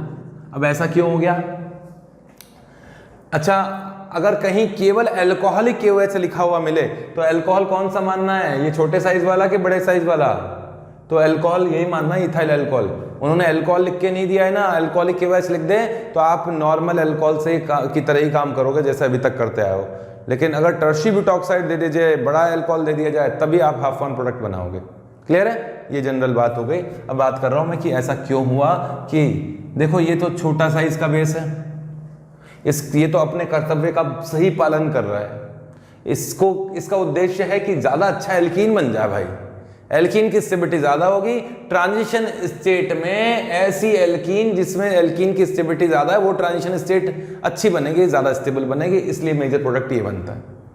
लेकिन ये बड़े साइज का बेस है, मोटा है ना, आलसी है, ये उस पोजीशन से H निकालने की कोशिश करेगा जहां से इसको तकलीफ ना हो। इस आलसी को यहां से H निकालना, इस जगह से H निकालना बुरा लग रहा है। ये कह रहा है कि यहां तो मिथाइल है, यहां मुझे ये रिपेल करता है, इससे रिपल्शन का फील होता है इसको, इसलिए ये मोटे साइज का बेस इस पोजीशन से H निकालने नहीं जाता है। ये आलसी वहां से H निकालने की कोशिश करता है जहां क्राउडिंग कम है। ये लेस क्राउडेड पोजीशन से बीटा H है ना, लेस क्राउडेड बीटा H को बाहर निकालता है। ये क्या करता है? लेस क्राउडेड बीटा H को बाहर निकालता है। वो ज्यादा स्टेबल एल्कीन को इंपॉर्टेंस देता है। बड़े साइज का base less crowded beta H से बाहर निकालता है, बीटा एच को बाहर निकालता है, क्योंकि इससे स्टेरिक हिंड्रेंस थोड़ा ज्यादा खलता है। तो इस पॉइंट को लिख लेना, in presence of bulky base least crowded beta H will eliminate due to steric hindrance. ये मैंने लिखा नहीं, आपको लिखना है।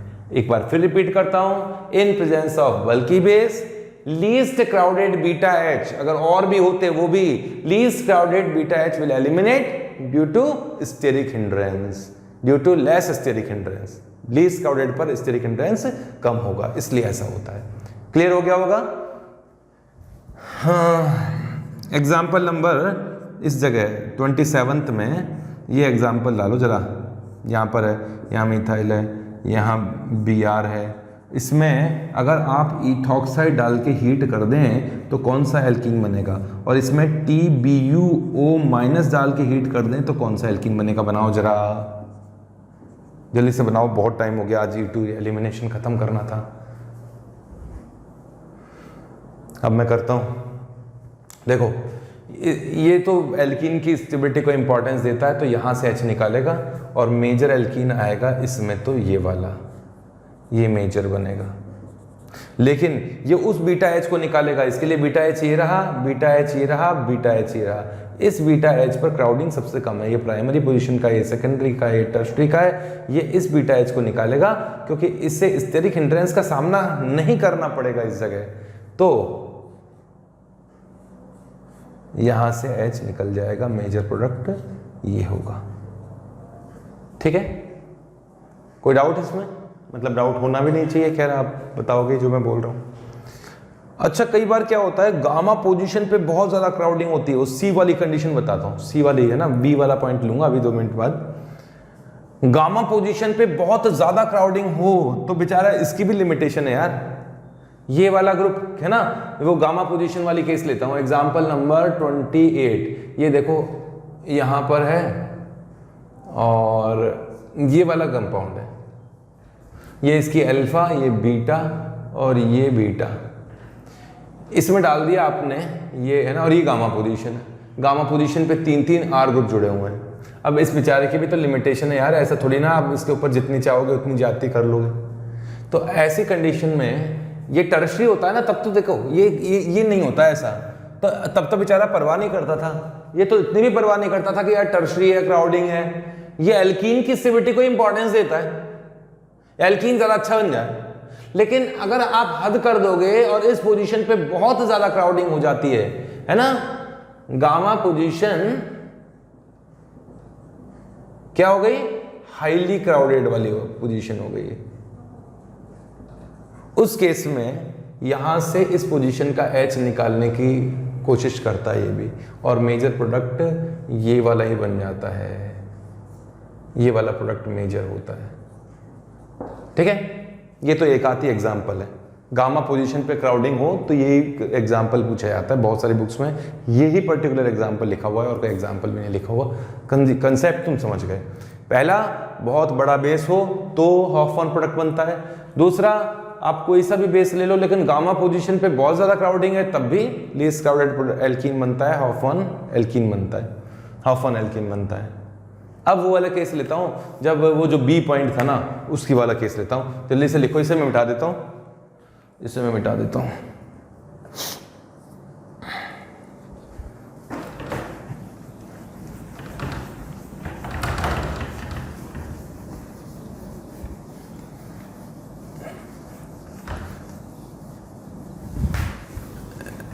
एग्जाम्पल नंबर 29 लूंगा।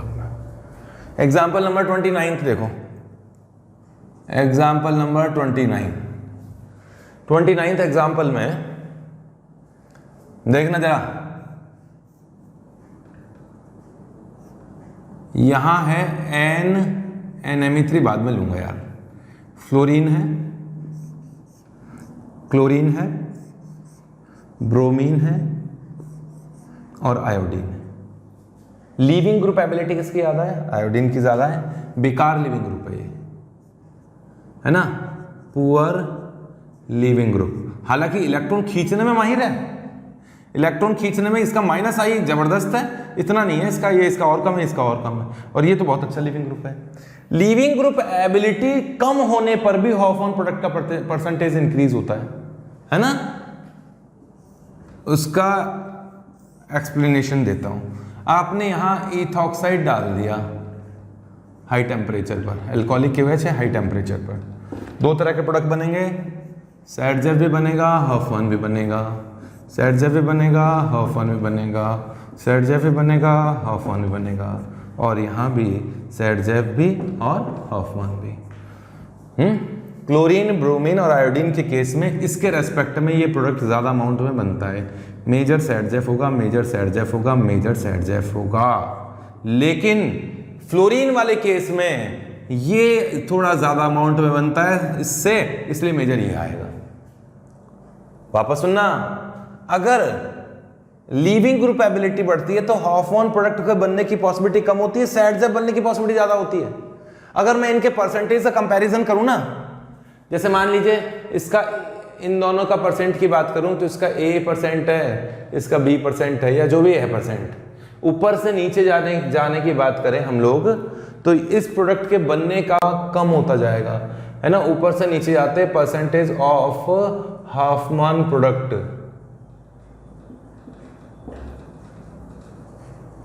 डिक्रीज होता जाता है। इसमें हॉफमैन प्रोडक्ट ज़्यादा है, मान लो 60-70% है, तो इसमें 40% रह गया, इसमें 20% रह गया, इसमें 10% रह गया। ऐसा क्यों होता है? ऐसा इसलिए होता है कि ये इतना मतलब निकलने की टेंडेंसी इसकी इतनी ज़्यादा है नहीं, और इसने क्या किया, इलेक्ट्रॉन विड्रॉ किया। इलेक्ट्रॉन विड्रॉ करने से ये जो H थे ना, बीटा पोजीशन के H, ये थोड़े एसिडिक हो गए। ये क्या हो गए? एसिडिक हो गए।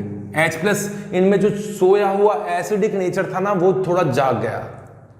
एसिडिक करेक्टर बढ़ने से प्राइमरी अल्फा पोजीशन का H ज्यादा एसिडिक होता है, ये मोर एसिडिक होगा, मोर एसिडिक बीटा हाइड्रोजन है, तो वो हाइड्रोजन बाहर निकल जाता है जो ज्यादा एसिडिक है।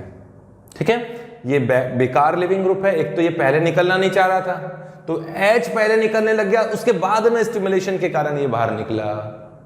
समझ गए? इसको और अच्छा समझाता हूं। पहले ये चीज तो समझ लीजिएगा कि लीविंग ग्रुप एबिलिटी कम होते ही हॉफमैन प्रोडक्ट का परसेंटेज बढ़ता है ना। Percentage of Hofmann product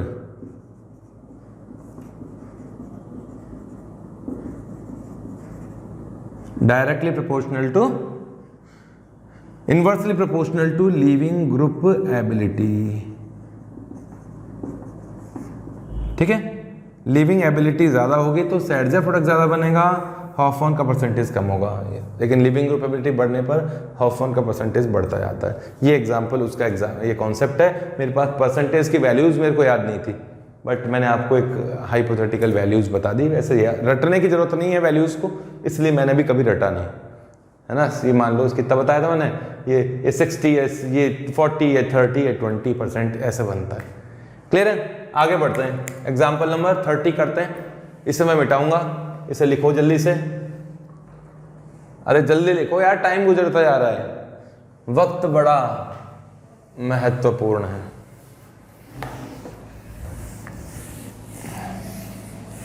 example number 30।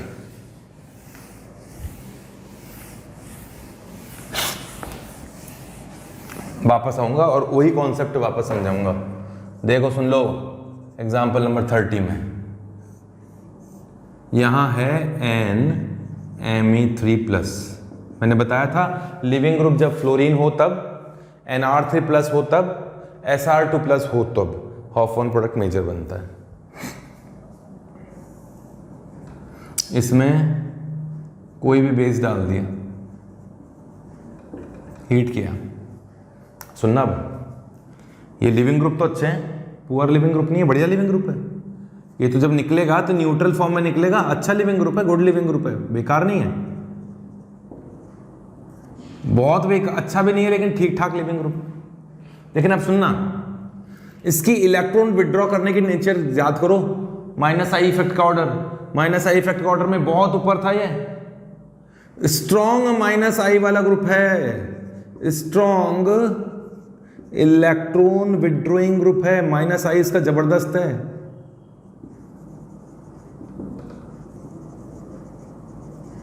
है ना। तो सुनना, यहाँ इस जगह का H और इस जगह का H, यहाँ प्राइमरी पोजीशन का H है, सेकेंडरी पोजीशन का H है, ये बीटा है, ये भी बीटा है। अल्फा पोजीशन ये रही लिविंग ग्रुप के रेस्पेक्ट में, ये बीटा पोजीशन है, ये भी बीटा पोजीशन है। स्ट्रॉन्ग इलेक्ट्रॉन विड्रॉइंग ग्रुप की प्रेजेंस में बीटा H की एसिडिक नेचर जाग जाती है।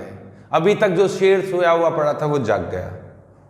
कैसे कि दो पॉसिबिलिटीज हैं आपके पास में, मेजर प्रोडक्ट तो वही बनेगा, अभी बताता हूं। देखो ये तो बना माइनर प्रोडक्ट, यहां से H प्लस निकला और ये निकल गया NMe3 टर्शरी अमीन लिविंग ग्रुप के फॉर्म में बाहर निकल गया, है ना। एक तो ये प्रोडक्ट बना और ये प्रोडक्ट बना। मेरे को इसकी परसेंटेज वैल्यू याद है इसलिए मैंने लिख दिया।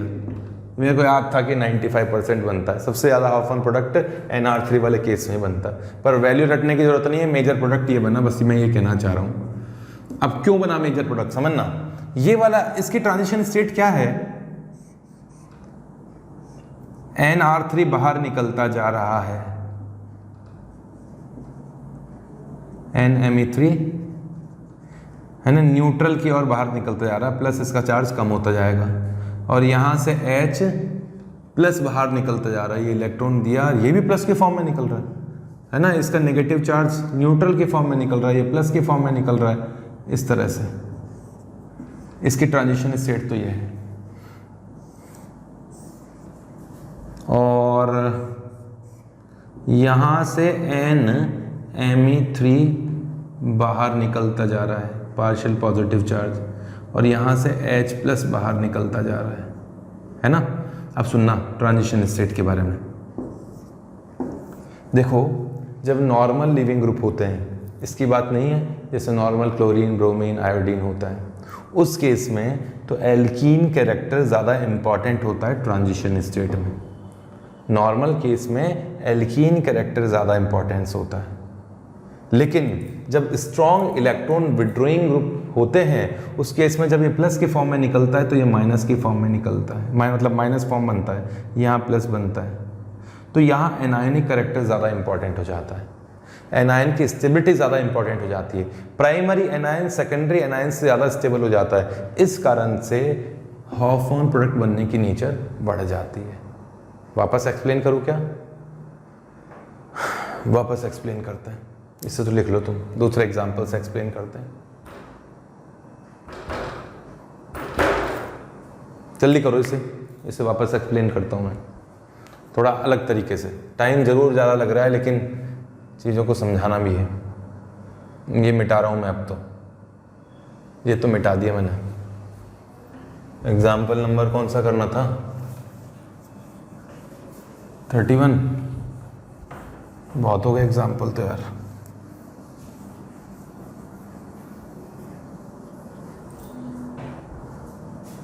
एग्जाम्पल नंबर 31 आएगा अब तो, है ना? 31 ही आएगा। हाँ सुनो भाई, ये रहा लिविंग ग्रुप,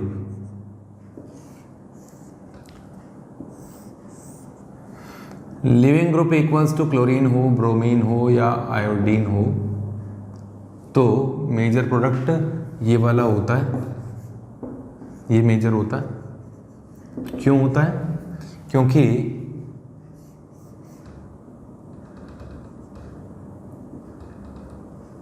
क्योंकि यहां एल्कीन कैरेक्टर ज्यादा इंपॉर्टेंट है। Alkene character, carbon carbon double bond character ज्यादा इंपॉर्टेंट होता है। Alkene means carbon carbon double bond character.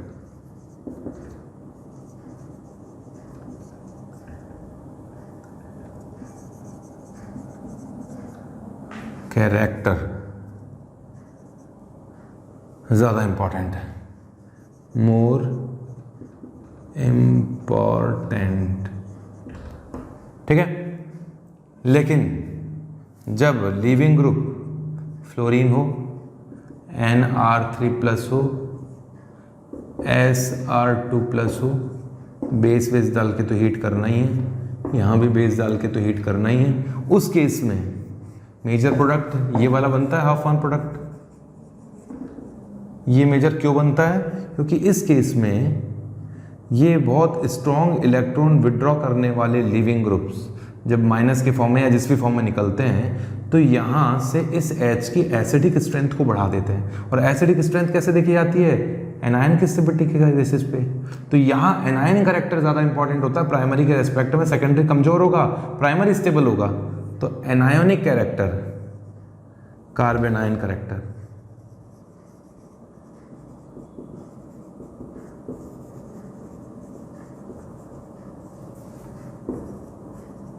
Carbanion character more important. इस कारण से ये ट्रांजिशन स्टेट ज़्यादा स्टेबल होती है। अब फंसने की ज़रूरत नहीं है, कुल मिला के ये वाले ग्रुप हो तो कोशिश करनी है जहाँ का एनायन ज़्यादा स्टेबल है वो एनायन बनेगा और वहाँ से H+ निकालेंगे। और नॉर्मल लिविंग ग्रुप हो तो स्टेबल एल्कीन हमको बनानी है। चलो लिख लो इसको। तो अब एग्जाम्पल्स और बढ़ाते हैं आगे।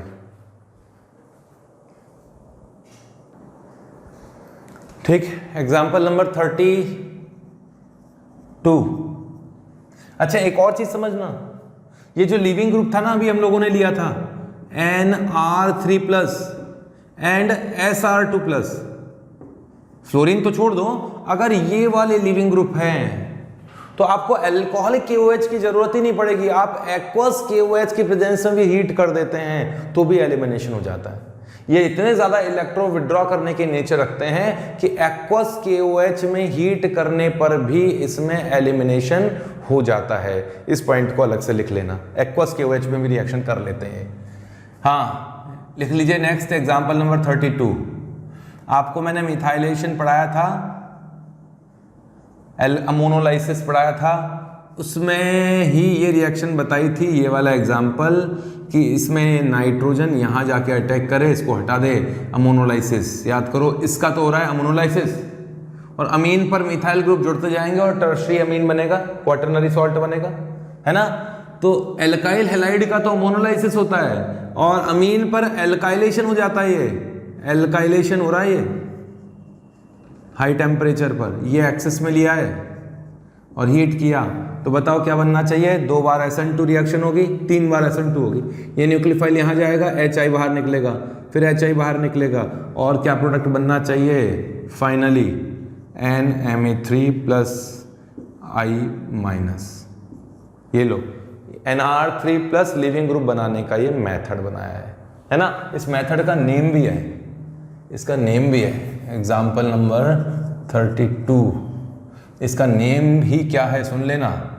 इस रिएक्शन का नेम है हॉफमैन एग्जॉस्टिव मिथाइलेशन रिएक्शन, या डिग्रेडेशन भी बोलते हैं इसको, अभी लिख दूंगा। चलो, फिर इसमें मैंने बेस डाला। अच्छा देखो, इस आयोडीन को हटा देते हैं सिल्वर हाइड्रोक्साइड डाल के। तो अभी हीट नहीं किया है, सिल्वर और आयोडीन का तो PPT के फॉर्म में बाहर निकला और ये NMe3+ और OH- बेस ये रहा। इसे अभी तक हीट नहीं किया था तो एलिमिनेशन कैसे करता, लेकिन जैसे ही अब इसे हीट करोगे, बाहर से बेस डालने की जरूरत कहाँ है जब इसी में OH- बैठा है। तो ये OH-, इसी मॉलिक्यूल के में जो OH- है, ये बेस की तरह कौन सा H निकाल के ले जाएगा? जहाँ क्राउडिंग कम है या जहाँ बीटा H ज़्यादा एसिडिक है। जहाँ का बीटा H ज़्यादा एसिडिक है, ये H प्राइमरी पोजीशन का H ज़्यादा एसिडिक होता है, तो यहाँ से H+ निकलेगा, ये बाहर निकलेगा और यहाँ बना ये वाला ग्रुप और NMe3 लिविंग ग्रुप के फॉर्म में बाहर निकला। ये प्रोडक्ट मेजर हुआ, यहाँ से HBr यहाँ कब निकलोगे तो ये माइनर होगा। समझ गए? इस रिएक्शन को क्या कहा जाता है? इस रिएक्शन को हॉफमैन एग्जॉस्टिव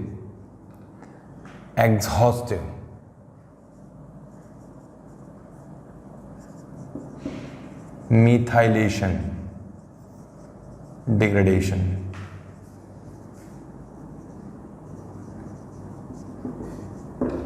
ठीक है, इसमें सबसे ज़्यादा हॉफमैन प्रोडक्ट बनता है। कई बार इसको हॉफमैन एलिमिनेशन ही बोल दिया जाता है। इस एलिमिनेशन को हॉफमैन एलिमिनेशन भी बोल दिया जाता है। अब इससे रिलेटेड कई तरह के क्वेश्चंस बन सकते हैं, बना के दिखाता हूँ। इसे लिख लो जल्दी से।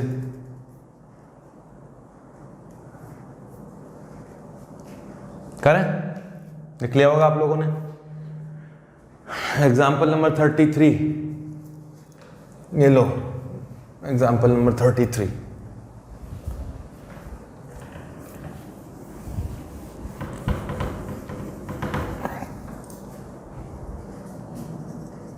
इस वो नंबरिंग में गड़बड़ होना तो सही कर लेना उसे। ये रहा नाइट्रोजन, यहाँ मिथाइल, यहाँ आइसोप्रोपाइल, यहाँ इथाइल और यहाँ इस तरह का ग्रुप। ये रहा नाइट्रोजन। इस नाइट्रोजन पे 4 R ग्रुप हैं। इससे पहले भी जो एग्जाम्पल लिया था NR3, उसमें भी 4 ही थे। सोच लो कैसे थे, है ना।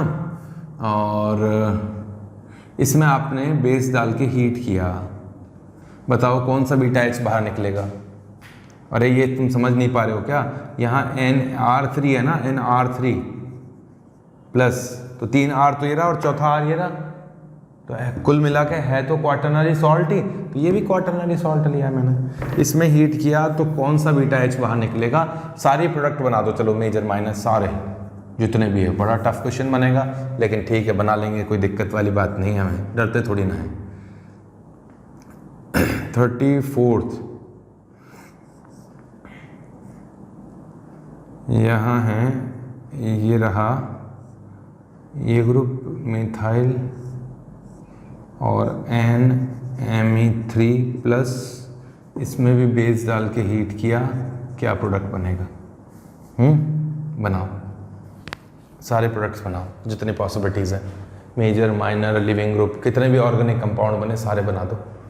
लिविंग ग्रुप ध्यान रखना, इसमें अमीन बनता है, टर्शियरी अमीन लिविंग ग्रुप होता है। स्टीरियोकेमिस्ट्री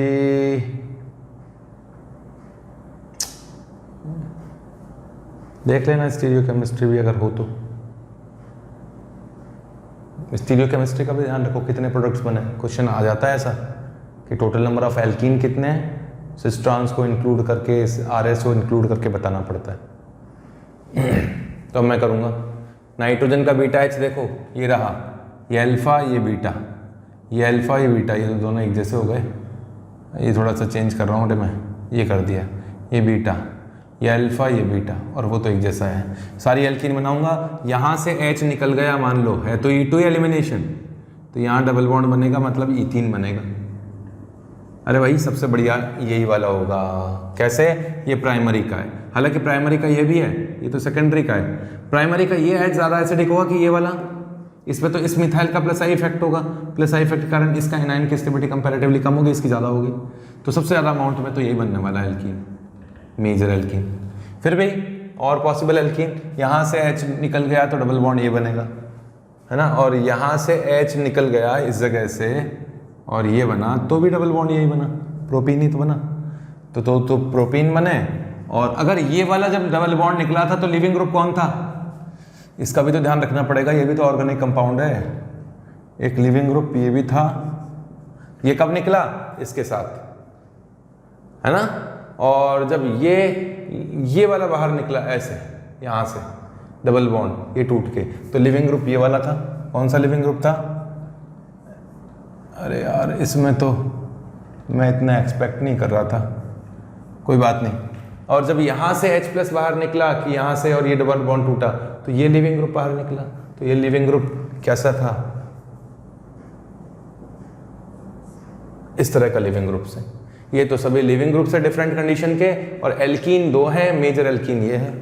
और मेजर लिविंग ग्रुप कौन सा होगा? तो फिर मेजर लिविंग ग्रुप ये होगा, क्योंकि इसके साथ ये बाहर निकला था। सोच समझ के आंसर करो।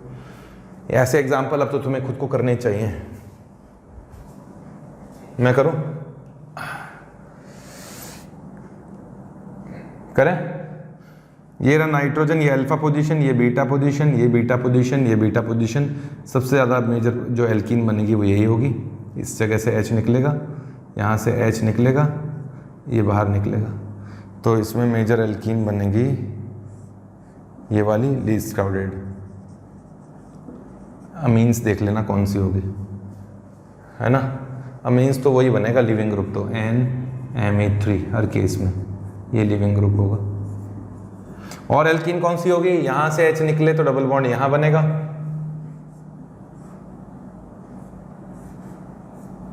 सिस और ट्रांस दोनों होंगे, और यहां से H बाहर निकले तो डबल बॉन्ड यहां बनेगा। इतने प्रोडक्ट बनने चाहिए, ठीक है।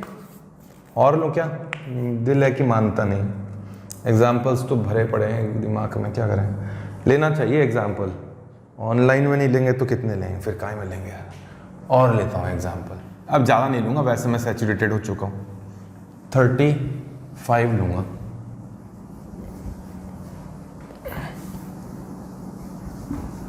Example number 35।